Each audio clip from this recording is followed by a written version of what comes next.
the president of the nation's largest police organization, has issued a formal apology to America's minority communities. Speaking Monday at the convention of the International Association of Chiefs of Police in San Diego, Police Chief Terrence Cunningham acknowledged that policing in America has had what he called, quote, darker periods. We must move forward together to build a shared understanding. We must forge a path that allows us to move beyond our history and identify common solutions to better protect our communities. For our part, the first step in this process is for the law enforcement profession and the IACP to acknowledge and apologize for the actions of the past and the role that our profession has played in society's historical mistreatment of communities of color. At the same time, those who denounce the police must also acknowledge that today's officers are not to blame for the injustices of the past. If either side in this debate fails to acknowledge these fundamental truths, we'll be unable to move beyond the past. All right, let's go to our panel. Dr. Frederick Haynes, Joe Jefferson Nuri, Gianna Caldwell, and Amber J. Phillips. Pastor Haynes, first of all, acknowledging the past is important. Right. Apologizing for it is important, but denying the present, egregious. Exactly. To act as if it's only the past, no, dude, it's last week. It's 2 days ago. It's today, and it's going to be tomorrow. Right, right. I mean, today is rooted in the system that was basically forged in the past. So when you think of policing, the policing system, it's not a few bad apples. It's a tree that is rooted in what? The slave patrols, the black codes, convict leasing system, Bull Connor, Sheriff Jim Clark, those who beat Rodney King. It's not a yesterday thing. It's a today thing. So my thing is, and I got to be preacher right now, you apologize, you acknowledge, now you repent. Repent means you change your mind and you change the system that has produced the kind of abuse that is going on historically in our community. So I think he took a significant step, but again, he didn't go full way, and by that I mean he needs to repent, and he cannot disconnect the past from what's going on right now. Exactly. I think that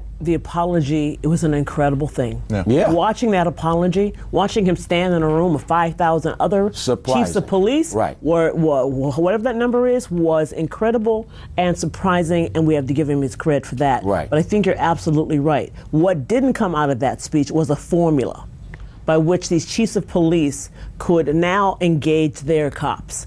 And what he didn't say is, we have bad cops. There are such a thing as bad cops.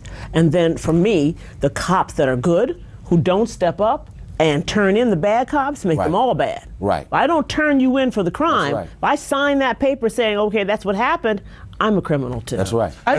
As a lobbyist who's been working on pushing forth criminal justice reform, I think this is an important step to have the leader of such a large organization that sometimes pushes back on these areas in which we're trying to reform the system.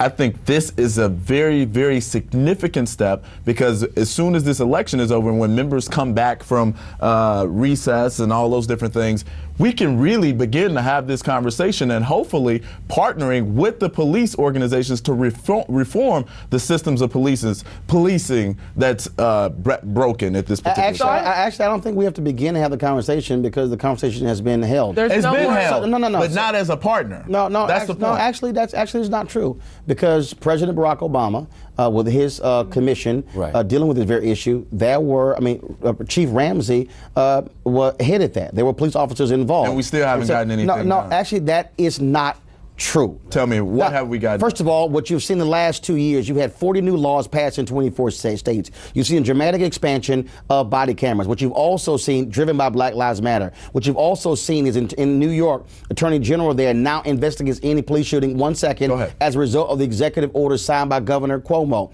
What you also have seen, you've seen DAs, you've seen folks throughout Tim McGinty in Cuyahoga County in Cleveland. Yeah. You've seen them throughout Anita Alvarez there in Cleveland. You've seen them throughout Angela Corey in Florida. So what you have is, you actually have seen that. The difference is, now, have you seen? I'm talking nationally. No, but this is the point, and Amber, speak to this, and this is the problem. When you talk about police, that's local. Right. The reality is the federal government does not have the kind of oversight one thinks they have federally. Right. Yeah. No, this can only change when you have city councils, when you have county governments, when you have state representatives, state senators, the ones who are changing local policy. That's where the changes are, Amber. I think he has a real to that really No, quickly. you can hold on. Hold on one wait a second. second. Let's One add this second. on. Funding. They have One the power of the second. One purse. second. No, Amber, then Gianna, policing go is ahead. definitely a local issue, and I think this is.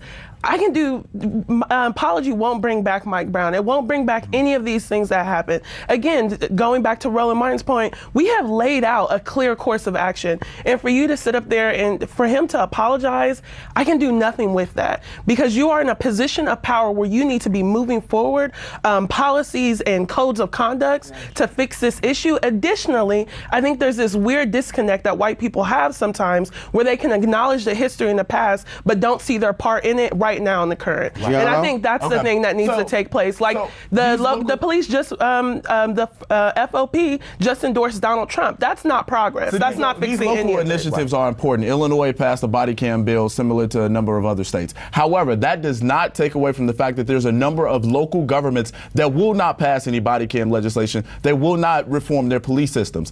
The point of it is, when it comes to the federal government, they have the power of the purse through the Department of Justice, the White House, any number of initiatives. Yes. So whereas you may be a local police department and you receive some form of grant funding currently, the federal government can say, look, in order for you to continue to receive this grant funding, you need to pass said reforms. Yes. That would change the entire landscape, not a few different jurisdictions. Yes, I know. We covered that 2 weeks ago. Okay, so you said, no. What I'm saying is this here. When you talk, first of all, that requires a whole this long process. What I'm saying is the kind of change necessary on this case happens locally, and we need people driving that thing locally. And what I'm saying is, stop looking to the federal government. It's a partnership. And that's why Black Lives Matter activists are driving this thing on the ground locally, not just waiting on DC. Right. But again, it's a partnership. It's a partnership, but it ain't gonna happen just with the building behind me, because they take forever on everything. Folks, deal with the folks locally, because you pay their taxes, you pay their salaries. Make sure that you hold them accountable. Kickstart your day at 7 and get the news you need from the perspective you want. NewsOne Now with Roland Martin, every weekday morning at 7 on TV 1.